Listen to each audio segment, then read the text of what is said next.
I used to shoot drugs in 1989, and I used to have track marks all over my body from shooting. And I used to shoot up my hands would be black from shooting in my veins. Mm-hmm. But I used to shoot up with people that I knew had AIDS, full blown AIDS. Really? They would take the needle out their arms, draw the drugs up, and so they were literally like pushing HIV into my body. Yes. Jesus always kept me from catching it because he knew one day he'll give me a daughter that I will raise healthy, and I need to be healthy to do his work. God is They so would good.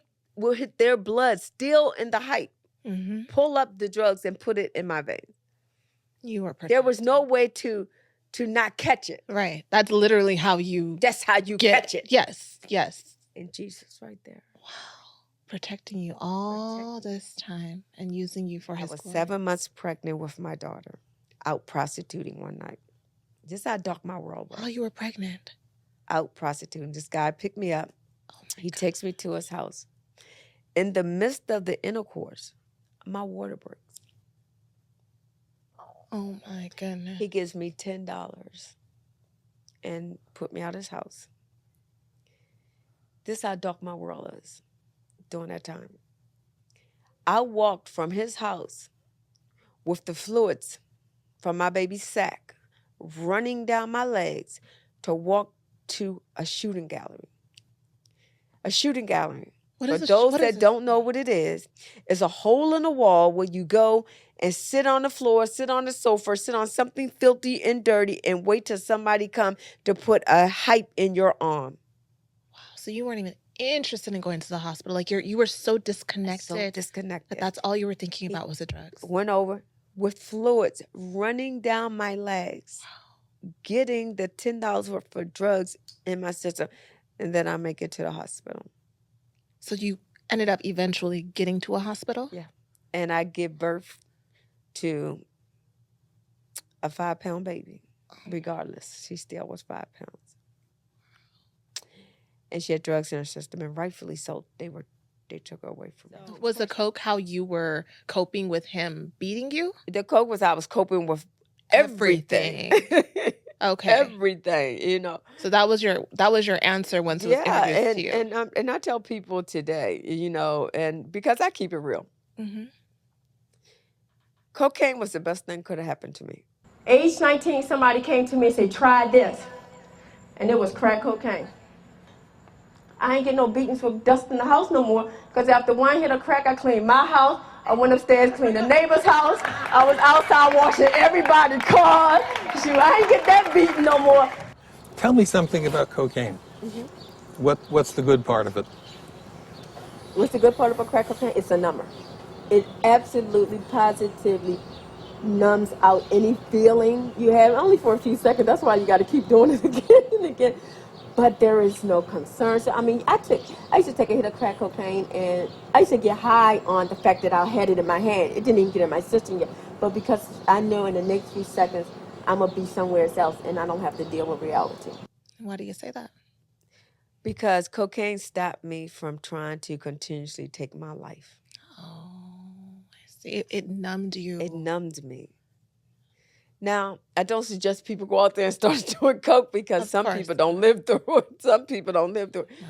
But for me, it was what kept me alive until I surrendered to God. Wow. It was the best thing that could happen to me at that time. Now, there were some bad circumstances came out of that. Like, as a result of living in the streets for 19 years, I was on drugs, I was prostituting, I was doing all those things that the streets, you are required to do in the streets to stay alive. And, yeah. When you say that you were in the streets, when he kicked you out of the house, where did you go? Did you just say, I'm going to go live on this block and just lay here? You know, weren't you afraid of someone coming to harm you? I mean, how did you... After I had gotten to the point where I had been beat and raped so many times, I stopped counting them. Wow. You're not worried about what happened to you. You just expect it to happen to you. When did the arrests begin for you? Soon when I hit the streets at age 19. And why were you getting arrested? Just for prostitution, getting caught with drugs, you know, all the things. The things that come on the street. Yeah, the things that come along with it.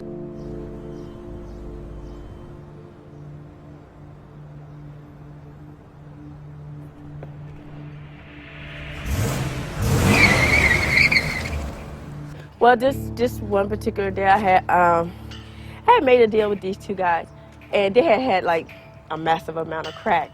And I went to them. I said, well, you know, they was trying to talk to me to get me to, you know, do some sexual things. So I said, well, if you give me this amount of drugs, I'll do this, and this.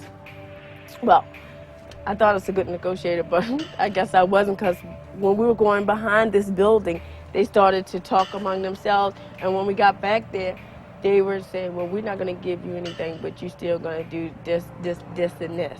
And after they did that, they beat me really bad. They stomped me, spit on me. And when and they left. You know, when I was able to get up and get around here, it was an officer. I'm standing against his car. And when he seen me, I was walking to him, and I was in a lot of pain. And when he seen me, he was like, Miss Cain, we've been looking for you. Because I had a failure to appear warrant out. I was trying to tell him that these two guys that's walking past us laughing at me just did this to me. He thought I was trying to, I guess he thought to run off, and he thought I was resisting. So when he grabbed me, he grabbed my arm and put it behind my back and threw me against the car, which cracked my nose open. So I knew that there was a guy, because he already demonstrated it in different ways. So let me give you a couple things that happened to me while I lived on the streets that God showed up. Okay. So I used to rip people off. Surprise, right? No. Like, you were like, really? You were cracking and you rip people off? Kind of come with the territory. Right. There's a class you have to take when you're a crackhead to rip people off. Pass with flying colors. But so I used to rip people off. And I never remember who I ripped off. And when I say rip people off, I mean, you know, the pocketbooks, and also like these guys will come and say, hey, let me give you this amount of money and you go buy the crack, then come back with the drugs, and then we're going to have sex and smoke. Well, no, I'm going to go get the drugs and I ain't going to come back. Right. So I used to do that a lot. Because, you know, they would be like scared to go get the drugs. Of course. They don't want to be seen. Right. Like, all right, I got you. Okay. So one night I was out tricking. For those of you that don't know what tricking is, I was out prostituting. So I was out, and the guy, you know, in this white van pulls up, and it's like, it's always a white van, isn't it? That's super sketchy. Like, not when you're crackhead, it's not sketchy. It's like perfect. This is perfect. Oh my God. Well, I guess you're right. That would be perfect.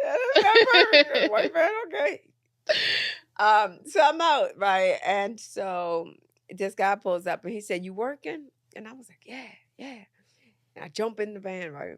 So he takes me to this wooded area, and we start to walk down this path. It's dead of night. And the further we get back in the path, he starts talking to me. He was like, you remember me? And I was like, no. He said, you don't remember ripping me and my cousin off? And I said, no. And I knew what was coming. So he ripped me over and over again. He beat me. And he started to strangle me. And in the midst of the strangulation, I passed out somewhere in it. And when I opened up my eyes, he was straddled over me with a boulder. Are you serious? Ready to crush my skull. And God opened up my eyes in time enough for me to say one thing. I said, Jesus! And he fell back off of me like a wind pushed him off of me. Picked me up, took me back to the van. He said, I don't have any money, but take my watch. What? Like he was in a trance. Yes. What? And even though I went back to the streets, dust myself off. I always tell people this. God was always with me. He knew one day I would cry out to him, and I will proclaim his powers and his goodness.